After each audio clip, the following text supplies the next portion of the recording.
여러분 안녕하세요. 지금부터 7월 첫 주 맥주 감사절 예배를 시작하도록 하겠습니다. 임내성 나는 예배자입니다. 찬양 부르시겠습니다.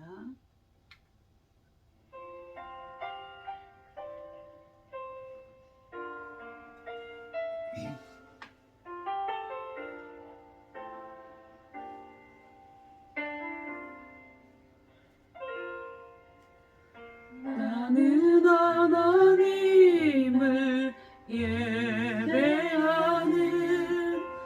예배자입니다. 내가 서 있는 곳 어디서나 하나님을 예배합니다. 내 영혼 거룩한 은혜를 향하여 내 마음 완전한 하나님 향하여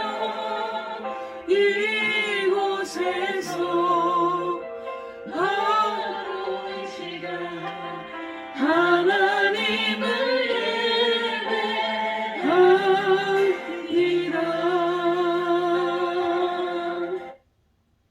우리 교독문 27번 시편 51편 같이 교독하시도록 하겠습니다.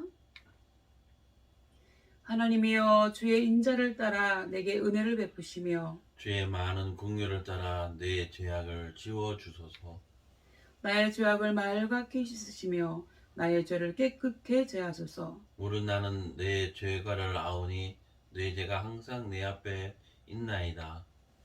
내가 주께만 범죄하여 주의 목전에 악을 행하였사오니 주께서 말씀하실 때에 의로우시다 하고 주께서 심판하실 때에 순전하시다 하리이다. 내가 죄악 중에서 출생하였으며 어머니가 죄 중에서 나를 잉태하였나이다. 우슬초로 나를 정결하게 하소서. 내가 정하리이다. 나의 죄를 씻어 주소서. 내가 눈보다 희리이다.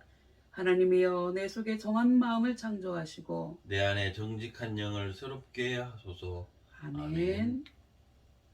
이 사도신경 하심으로 우리 신앙을 고백하도록 하겠습니다. 다 함께 한 목소리로 고백하겠습니다. 나는 전능하신 아버지 하나님 천지의 창조주를 믿습니다. 나는 그의 유일하신 아들 우리 주 예수 그리스도를 믿습니다.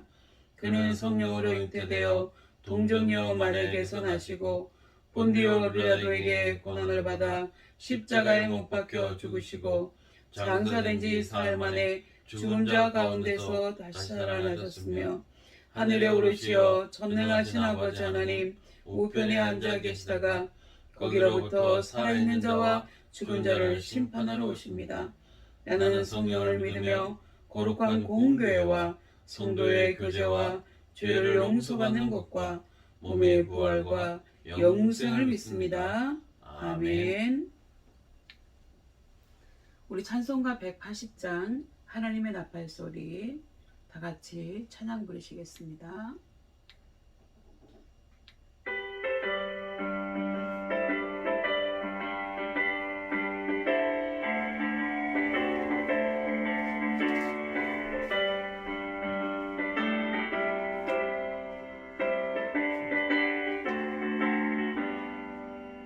하나님의 나팔 소리 창제 중년 때에 예수 영만큼의 구름 타시고 천사들을 세계 만국 모든 곳에 보내어 구원하는 성도들을 모으리. 나팔 불게 나의 이름 나팔 불게 나의 이름 나팔 불게 나의 이름 불을 때에 잔치 찬양하겠네. 속에 잠자는 자 그때 다시 일어나 영화로운 그 승리 얻으리. 주의 택한 모든 성도들 올라가 공중에서 주의 얼굴 배우리. 나팔 불 때 나팔 불 때 나의 이름 나팔 불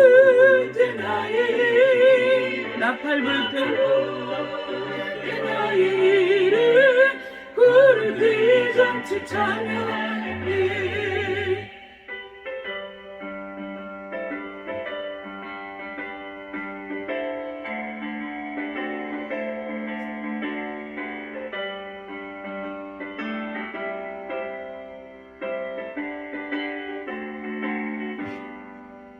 주님 다시 오실 날을 우리 약속하니 항상 기도하고 깨어있어서 기쁨으로 보좌 앞에 우리 나가서 그때까지 참고 기다리겠네. 아멘. 나팔 불게. 나팔 불때 너의 나의 이름 나팔 불게 나의 이름 나팔 불게 나의 이름 부를 때에 잔치 참여하겠네.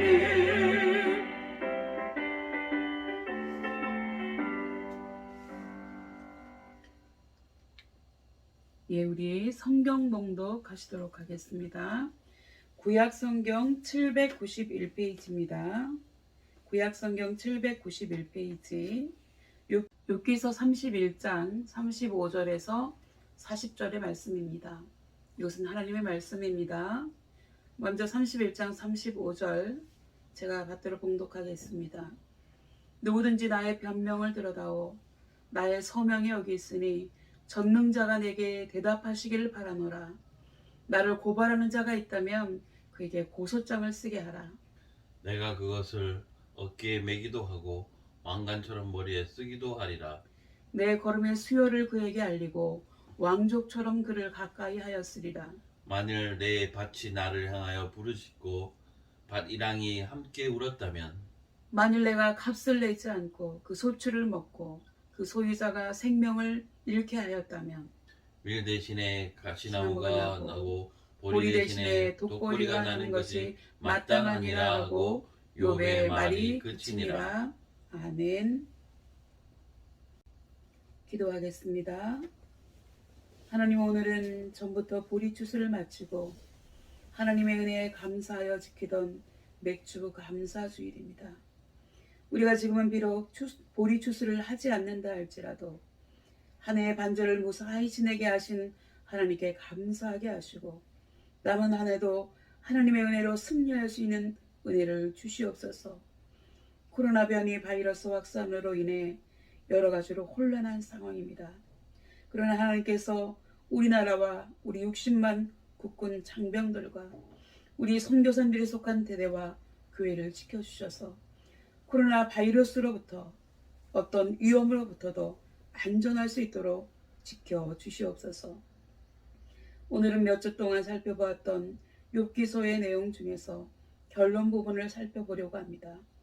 우리에게 듣는 마음을 주시고 말씀 가운데 역사하여 주시옵소서. 그리하여 전하는 자나 듣는 자 모두가 하나님의 은혜 가운데 잠기게 하여 주옵소서. 예배의 시종을 주님께 의탁하옵고 사랑 많으신 예수님의 이름으로 기도드리옵나이다. 아멘. 여러분 반갑습니다. 오늘 말씀의 제목은 욥의 최후 진술입니다. 욥은 엄청난 재난 속에서 그를 위로하기 위해 찾아온 새 친구들로부터 위로는커녕 오히려 엄청난 비난과 공격을 받았습니다. 마치 욥이 큰 죄라도 범해서 이러한 재앙을 만난 것처럼 욥에게 죄를 추궁하며 회개하라고 다그쳐 재촉했습니다. 그들은 모두 8차례에 걸쳐 욥을 죄인처럼 몰아붙였고요. 그때마다 욥은 자신의 결백을 주장해야만 했습니다. 욥기 29장에서 31장은 욥이 그가 당한 재앙과 관련해서 그의 입장을 정리해서 최종적으로 그의 결백을 호소하는 내용입니다. 이제 우리는 법정에서 서 있는 죄인과 같은 욥의 최후 진술을 들으며 그의 삶이 얼마나 경건하고 모범적이고 아름다웠는지 우리의 모습과 비교해보며 동방의 의인 욥을 본받는 계기가 되기를 바랍니다. 첫째, 욥은요, 지난 날들 그가 행한 아름다웠던 일들을 떠올리며 회상했습니다. 욥의 고백은 특정한 대상을 향한 것이라기보다는 욥 자신의 심경을 그대로 드러낸 고백이라고 할 수 있습니다. 그는 아름다웠던 지난 날들을 뛰어난 필지로 그대로 묘사하였는데요. 그의 과거는 현재의 참담한 상황과는 극적인 대조를 이루고 있고요. 재앙을 만나기 전 욥이 어떠한 삶을 살았는가에 대해서 잘 보여주고 있습니다. 그는 첫 번째로 하나님과 신령한 교제를 나누었습니다. 에녹이 하나님과 동행하는 삶을 살았던 것처럼 욥은 하나님과 동행하는 삶을 살았습니다.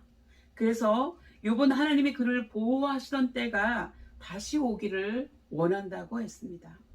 그때에는 하나님의 등불이 그의 머리에 빛이었고 그 등불 빛을 힘입어서 암흑 속에서도 걸어 다녔다고 했습니다. 이 표현은 곧 하나님의 인도하심과 축복 속에 살았다는 은유적인 표현입니다. 그런데 지금은 하나님의 등불이 꺼져버린 흑암 상태와 같다는 것이지요. 과거에는 곡식과 과일이 무르익어서 추수가 시작되는 가을이었다면 지금은 음울하고 황량한 겨울 같다고 했습니다. 과거에는 욥의 재산이 너무 풍부했었습니다. 그래서 그때에는 하나님의 장막에 기름을 발라주셨다고 했습니다. 모든 것이 윤택하고 차고 넘쳤다고 하는 표현이지요. 그리고 그의 삶은 이웃으로부터 존경받는 삶이었습니다. 욥이 이 엄청난 재앙을 만나기 전에 그는 그의 나라에서 매우 유력한 지위에 있었습니다. 그가 말하기를 그때에는 내가 나가서 성문에 이르러 내 자리를 마련하였다고 했습니다. 당시 성문은요, 재판이나 회의가 열리는 장소였지요. 때문에 욥은 사회 지도층 인사로서 백성들을 재판하고 문제들을 의논하고 해결하는 위치에 있었다는 것을 말하고 있는 것입니다. 사람들은 그를 늘 칭찬하였고 기대를 가지고 그의 말을 들었으며 그의 의견을 들으려고 찬찬히 조용히 기다렸다고 했습니다. 그리고 그가 말을 마치면 다시 뒷말이 없고 마치 농부가 단비를 기뻐하는 것처럼 그의 말을 받아들였다고 했습니다. 이와 같이 욥은 단지 신앙이 좋고 많은 재산을 소유하고 사회적인 지위와 명예를 얻은 것만이 아니라 사람들로부터 존경과 신뢰를 받는 덕망 높은 인물이었습니다. 그야말로 갖출 것을 다 갖추어서 모든 사람들이 우러러보는 저명 인사였지요. 욥의 과거의 삶을 요약하면 신앙과 인격과 부와 명예 이 모든 것을 다 지니고 살았었다고 하는 것을 알 수 있습니다. 그렇다면 욥이 어떻게 해서 이러한 축복을 누리고 존경을 받으며 사는 인물이 되었을까요? 부모로부터 물려받은 유산이었을까요?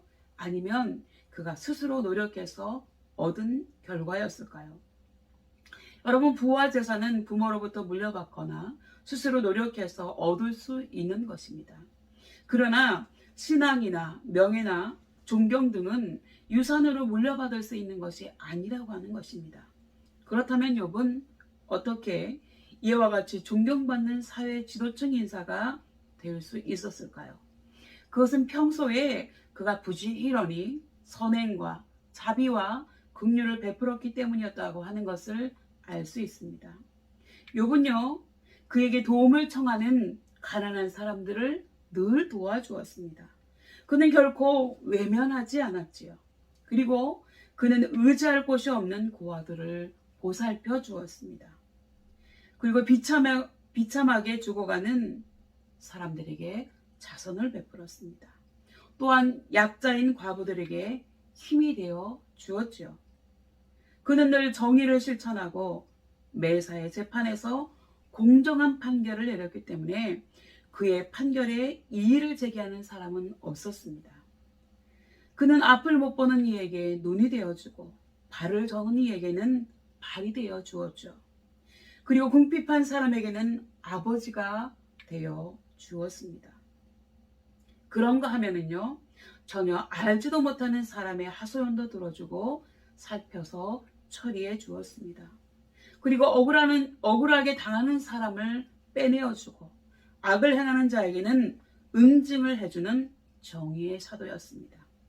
그는 슬퍼하는 사람을 위로해주고 어려움에 처한 사람을 돌보아주며 그들이 갈 길을 가르쳐 주었다고 했습니다.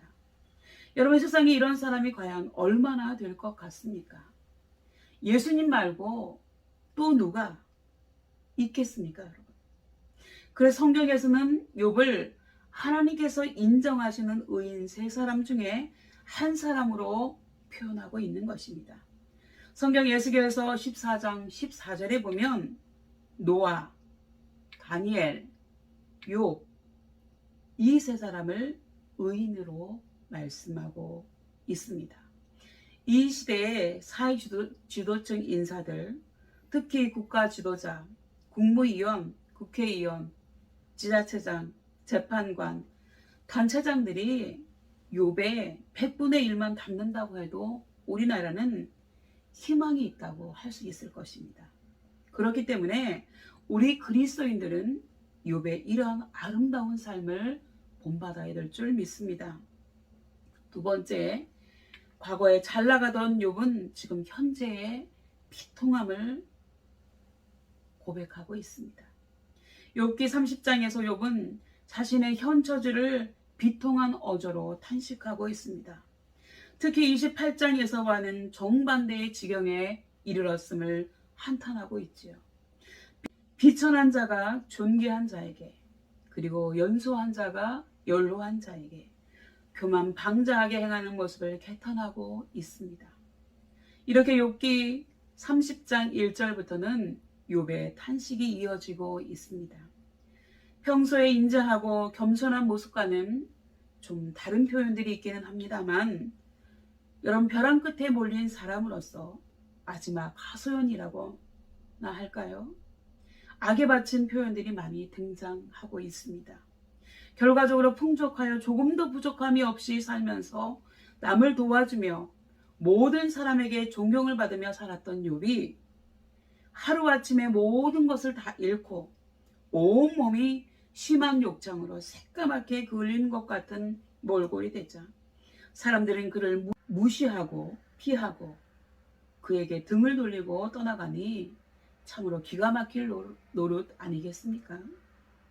잘 나갈 때는 사람들이 몰려들다가 망하니까 다들 등 돌리고 떠나가는 것이지요.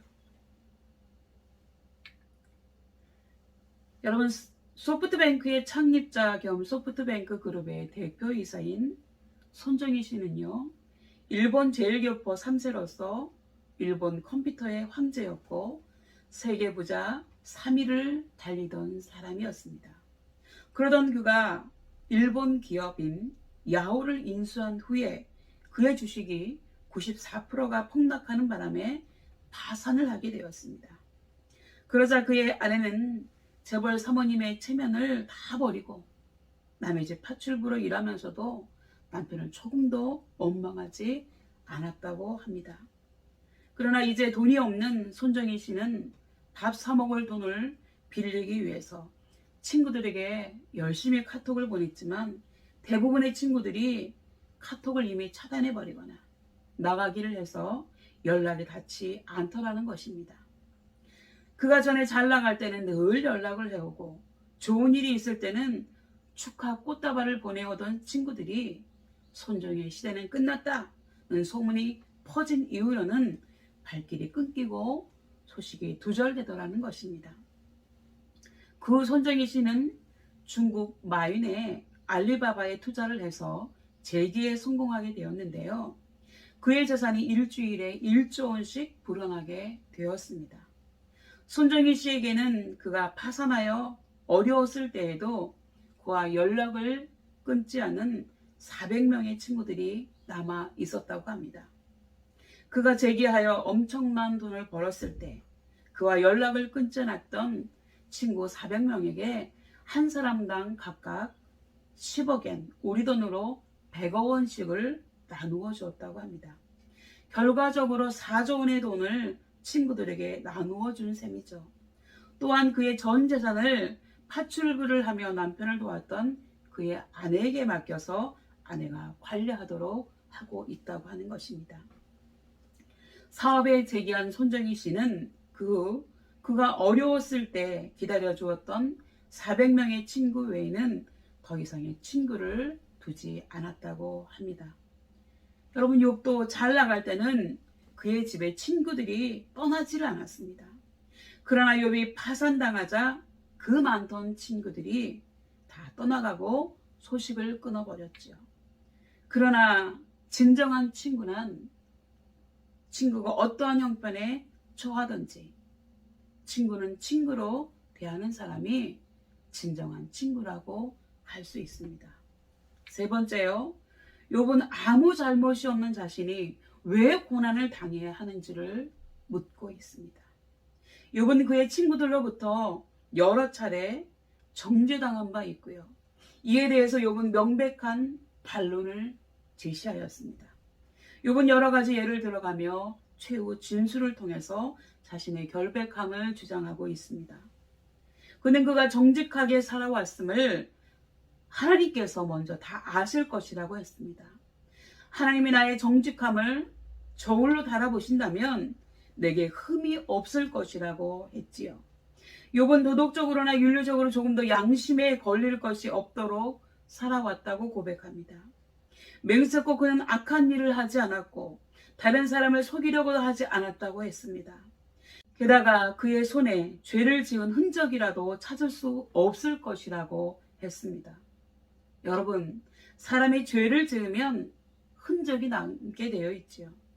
지문으로 남거나 CCTV나 목격자나 유전자 검사나 심지어는 거짓말 탐지기 등으로 범죄 사실을 가려내지 않습니까? 그러나 욥은 죄를 지은 사실이 없기 때문에 그 흔적을 찾을 수 없는 것이죠. 그리고 욥은 그의 남종이나 여종이 그에게 탄원하여 올 때마다 그들이 하는 말에 귀를 기울이고 이를 공정하게 처리했다고 했습니다. 여러분, 이 세상에는 강자 앞에서는 약하고 힘없는 약자 앞에서는 강한 모습을 보이는 비굴하고 부당하고 불공정한 일들이 얼마나 많이 있습니까? 악덕 기업과 공권력을 가진 자들이 불공정한 법의 잣대로 제멋대로 칼을 휘두르는 사악한 권력에 의해 힘없는 약자들이 얼마나 많은 억울함과 분노를 느끼고 있느냐 하는 것입니다. 그러나 욥은 그의 종들에게도 항상 인격적인 대우를 해주고 그들의 의견이나 주장을 경청하여 듣고 그들에게 결코 불리하거나 억울하게 한 일이 없다는 사실에 대해 하나님이 증인이시라고 했습니다. 욥은 또 가난한 사람이 도와달라고 할 때 거절한 일이 없다고 했습니다. 게다가 앞길이 막막한 과부를 못 본 채 한 일도 없고 그는 일찍부터 고아를 자기 아이처럼 길렀으며 과부들을 돌보아 주었다고 했습니다. 또 너무나도 가난하여 옷을 걸치지 못하여 죽어가는 사람이나 덮고 잘 것이 없는 가난한 사람을 볼 때마다 그가 기른 양털을 깎아서 그것으로 옷을 만들어 입혀주고 그를 따뜻하게 해주었다고 했습니다. 그는 하나님의 심판이 얼마나 무서운지를 잘 알고 있었기 때문에 성문에서 재판할 때에 힘없는 약자라고 해서 부당한 판결을 내리는 파렴치한 짓은 하지 않았다고 했습니다. 그는 황금을 믿거나 의지하지도 않았고 재산이 많다고 해서 돈 자랑을 하지도 않았고 벌어들인 것이 많다고 해서 기뻐하지도 않았다고 했습니다. 그는 원수가 고통받는 것을 기뻐한 적이 없고 원수들이 죽기를 바라는 기도를 하여서 죄를 범한 적도 없다고 했습니다. 욥은 지금으로부터 3,500년 전, 이 사람은 창세기 시대 때 살았던 사람이니까 그때 살았던 사람인데 이미 그는 원수를 긍휼히 여기는 마음에 익숙했던 것 같습니다. 예수님의 말씀을 이미 실천했던 것이지요. 우리 그리스도인들이 원수를 사랑하라는 예수님의 계명을 순종해야 하는 이유는요, 하나님과 원수되었던 우리를 위해서 예수님께서 십자가에서 죽으심으로써 원수 사랑에 대한 모범을 친히 보여주셨기 때문에 그렇습니다. 또한 욥은요, 나그네가 길거리에서 자도록 내버려 둔 적이 없다고 했고요. 길손에게 내 집을 열어주지 않은 적도 없다고 했습니다. 여러분, 이러한 모습을 보면 과연 하나님이 욥을 의인으로 인정하시고 칭찬할 만하시지 않습니까? 욥은 지금까지 그가 진술한 모든 증언이 사실이며 맹세코 사실대로만 말했다고 하면서 이제 전능하신 분께서 이에 대하여 말씀하시는 답변을 듣고 싶다고 했습니다. 그리고 이에 대해서 하나님이 욥에게 답변하신 내용이 욥기서 38장에서 41장에 나옵니다. 하나님이 욥에게 말씀하십니다. 전능하신 하나님과 다투는 욥아, 내가 나를 꾸짖을 셈이냐? 내가 나를 비난하니 어디 나에게 대답해 보아라. 그러자 욥이 대답했지요. 저는 비처럼 사람입니다. 제가 무엇이라고 감히 주님께 대답할 수 있겠습니까? 다만 손으로 입을 막을 뿐입니다. 제가 이미 말을 너무 많이 했습니다. 더 할 말이 없습니다. 그래서 주님께서 폭풍 가운데서 다시 말씀하셨지요. 이제 허리를 동이고 대장부답게 일어서서 내가 묻는 말에 대답하거라. 아직도 너는 내 판결을 비난하려느냐? 아직도 내 자신이 옳다고 하려고 내게 잘못을 덮어 씌우겠느냐? 그렇게 말씀하시면서 하나님이 욥에게 창조주의 지혜와 능력을 말씀하심으로써 욥을 설득시키셨습니다. 그리고 마침내 욥은 내가 주께 대하여 귀로 듣기만 하였더니 이제는 눈으로 주를 배움나이다. 그러므로 내가 스스로 내 주장을 거두어 드리고 티끌과 잿더미 위에 앉아서 회개합니다. 라고 말하고 있습니다. 여러분, 이에 대한 내용에서 우리는 하나님이 좀 억지를 부리고 계시는 것은 아닌지, 그리고 욥은 그 많은 어려움이 있었음에도 너무 분통함에도 불구하고 도리어 하나님의 귀에 눌리는 것은 아닌지 라는 느낌이 들기도 합니다. 그러나 여러분, 우리가 분명히 알아야 할 것은 그 고통을 욥 혼자서만 당한 것이 아니라고 하는 사실입니다. 하나님이 욥이 힘들어하고 아파할 때는 늘 그와 함께 계셨으며 그를 업고 가셨다고 하는 사실입니다. 여기 그림에서와 같이 말이죠. 다만 욥이 자신의 아픔과 슬픔에 함몰되어서 그러한 사실을 미처 깨닫지 못했을 뿐입니다. 지금 우리의 모습은 어떻습니까? 마치 어려움 가운데 있는 욥과 같지는 않습니까? 하나님, 왜 저 혼자만 걷게 하십니까? 여기 발자국을 보세요. 하나밖에 없잖아요. 하나님, 왜 저한테만 이러십니까? 나는 잘못한 것이 없다고요. 하나님, 왜 저를 혼자 내버려 두십니까? 라고 불평하고 있지는 않습니까? 그러나 하나님께서는 그러한 저에게, 그렇게 울부짖는 여러분에게 말씀하십니다. 얘야, 내가 지금 너를 업고 걸어가는 중이란다. 이제 말씀을 정리하겠습니다. 우리는 오늘 본문을 통해 욥의 최후 진술을 들어보았습니다. 그러나 여러분, 우리가 아무리 억울하다고 한들 하나님을 찬송하게 하시려고 만드신 사람들로부터 멸시와 조롱을 당하시는 하나님보다는 덜 억울할 것입니다. 이 백성은 내가 나를 위하여 지었나니 나를 찬송하게 하려 함이니라. 우리가 어찌 이 하나님 앞에서 억울하고 분통하다고 할 수 있겠습니까?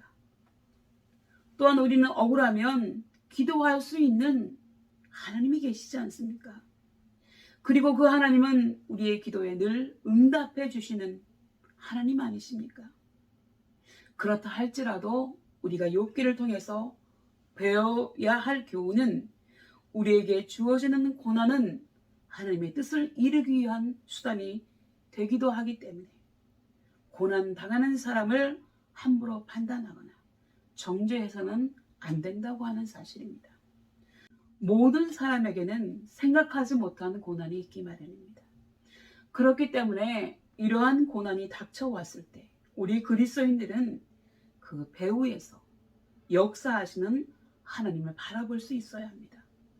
그리고 고난에 대한 하나님의 뜻을 묻고 회개할 것은 회개하고 훈련받아야 될 부분은 기꺼이 훈련받아야 합니다. 고난을 잘 극복하면 전화위복이 되고 축복의 수단이 됩니다. 욥을 보십시오. 하나님은 시험을 잘 견디어낸 욥에게 갑절의 복을 주셨습니다. 재산도 전보다 갑절을 주셨고요. 자녀를 잃은 욥의 슬픔을 달래고 위로해 주시기 위해서 전과 같이 7남 3녀를 주셨지요. 게다가 욥의 딸들처럼 아름다운 여인들이 없을 정도로 예쁜 딸들을 주셨고요. 딸들에게도 아들들과 똑같이 많은 유산을 물려줄 수 있도록 풍족한 재산도 허락해 주셨습니다. 그리고 그 후에 욥은 140년을 살면서 아들과 손자 4대를 보는 장수의 복도 누릴 수 있었습니다. 여러분, 욥기서 23장 10절에 하나님이 나를 단련하신 후에는 내가 순금처럼 나올 것이라고 했습니다. 여러분, 아무 불순물이 없는 순금은요, 불 속에서 아주 뜨거운 불에서 용광로에서 달궈져야만 가능한 것입니다. 그리고 시편 119편 67절에는 고난 당하기 전에는 내가 그릇 행하였더니 이제는 주의 말씀을 지킨다고 했습니다. 내가 고난을 당하기 전에는 잘못 살았는데 고난을 당하고 나니까 이제 하나님의 말씀이 귀중한 걸 알고 말씀대로 살아야 형통한 것을 알고 하나님 말씀을 지키게 되었다고 하는 것입니다. 그리고 시편 119편 71절에는 고난 당하는 것이 내게 유익이라 이로 인하여 내가 주의 율례를 배우게 되었다고 했습니다. 그러니 여러분, 고난 당하는 것이 꼭 나쁜 것만은 아니라고 하는 사실입니다. 혹독한 훈련을 통해서 강한 군인이 되는 것처럼 우리 인간은 고난과 시련을 통해서 온전하고 성숙한 하나님의 사람으로 새롭게 태어나는 줄 믿습니다. 그러므로 우리는 고난 중에 처하게 될 때 믿음과 인내의 사람 욥을 떠올리며 아무 잘못이 없는 예수님이 우리를 위해서 온갖 고초를 겪으신 것을 기억하고 주님을 생각하며 잘 견디어 승리하는 성도들이 다 되시기를 예수님의 이름으로 축복합니다. 기도하시겠습니다. 하나님 아버지, 우리는 오늘 욥의 최후 진술을 통해 우리의 평소의 모습을 살펴보게 됩니다. 우리는 때때로 하나님, 왜 나에게만 어려움을 주십니까? 나는 아무 잘못이 없습니다. 저 사람이 더 잘못했다고요. 도대체 하나님은 계시기나 한 건가요? 공의와 정의는 살아있나요? 라는 수많은 질문들을 던지곤 합니다. 그러나 여전히 살아계시며 우리가 힘들고 고통당할 때 우리와 함께 고통을 당하시며 우리 곁에 계신 하나님께서 내가 지금 너를 업고 가는 중이다 라고 하는 사실을 깨닫게 하시니 감사드립니다. 그러하오니 우리는 이제 절망하지 않게 하옵소서. 힘들고 어려울 때는 혼자 고통 속에서 몸부림치지 말고 고통 속에 있는 나를 찢어지는 가슴으로 바라보시는 하나님께 손을 내밀고 나의 모든 아픔과 슬픔과 고통을 기도로 쏟아내며 우리를 업고 계시고 우리를 안아주시는 하나님께서 우리의 문제에 친히 개입하셔서 해결해 주시기를 간구하는 우리 모두가 되게 도와주시옵소서. 그리하여 매일의 삶 속에서 믿음으로 승리하는 저희들이 다 될 수 있는 은혜를 허락하여 주옵소서. 감사드리옵고 우리의 아픔에 동참하시는 예수님의 이름으로 기도드리옵나이다. 아멘.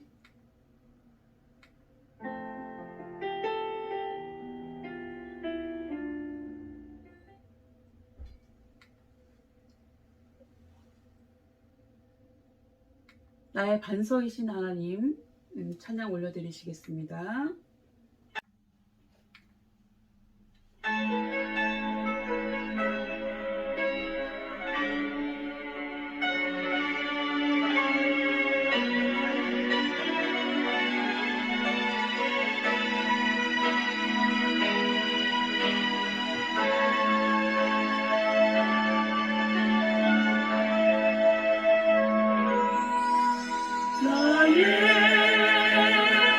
반석이신 하나님 행하신 모든 것과 전하시니 나의 생명 되신 하나님 내게 행하신 찬양합니다. 진실하신 하나님 실수가 없으신 좋으신 나의 주 진실하신 하나님 실수가 없으신 좋으신 나의 주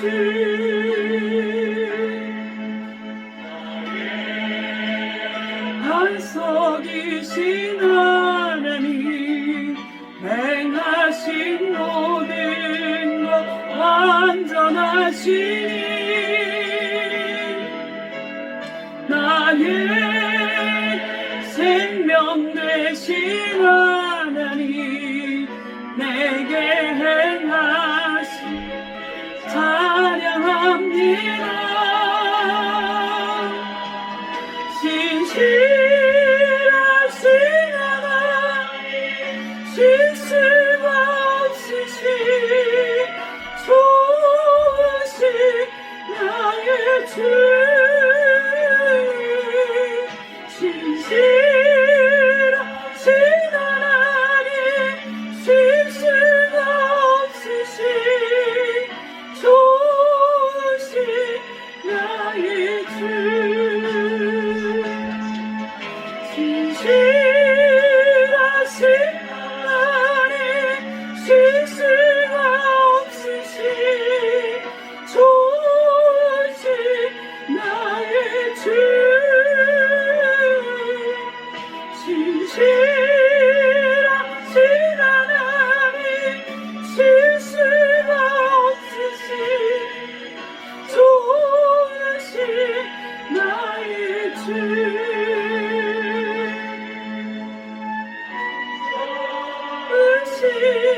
나의 주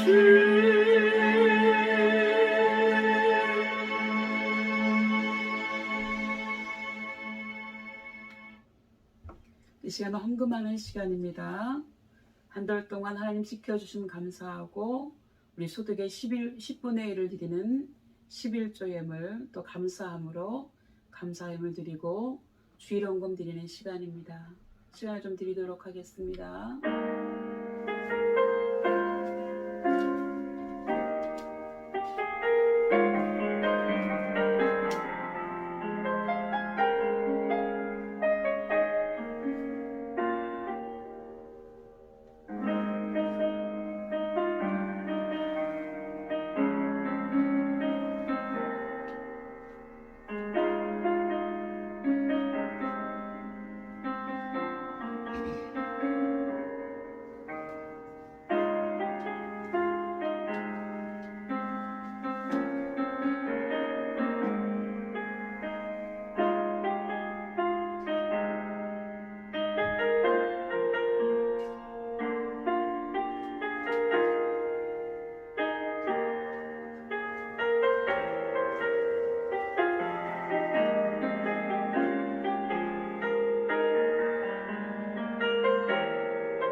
기도하겠습니다.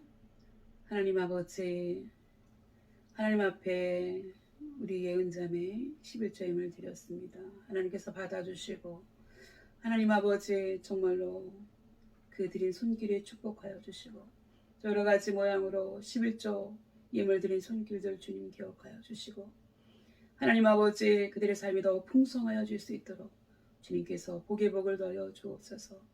또 감사하여서 하나님 앞에 감사원금 드린 손길들 주님 기억하여 주심으로 그들의 삶 속에 더욱더 감사가 넘치게 해 주시옵소서.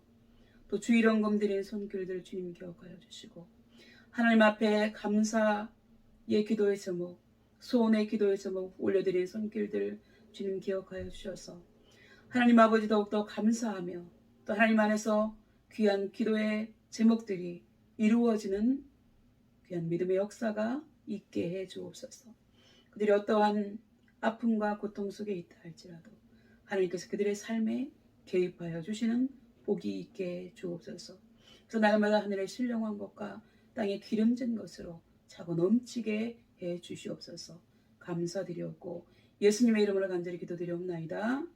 아멘.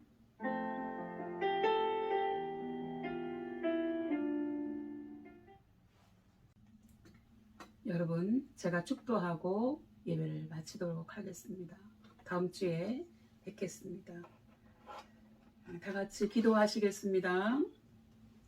지금은 우리의 영원한 친구 되시는 우리 주 예수 그리스도의 은혜와 우리 아들도 아낌없이 내어주신 하나님 아버지의 사랑과 아픔과 슬픔의 고통 속 가운데 우리를 업고 가시는 예수 그리스도의 사랑을 깨닫게 하시는 성령님의 감화 감동 충만하심이 우리가 어떠한 고통과 아픔 속에 있다고 할지라도 우리의 고통에 나보다 더 가슴 아파하시는 하나님께 아뢰기만 하면 하나님께서 우리의 모든 문제를 해결해 주신다는 사실을 굳게 믿고 믿음을 가지고 우리의 삶을 당당하게 살아가기를 다짐하고 결단하는 모든 신우들 머리 위에와 우리의 교회 위에 우리가 속한 대대와 간부님들 신우들 머리 위에 특히 대대장님 머리 위에 함께 예배드리는 믿음의 권속들 위에 지금부터 영원까지 함께 계시기를 간절히 축원하옵나이다.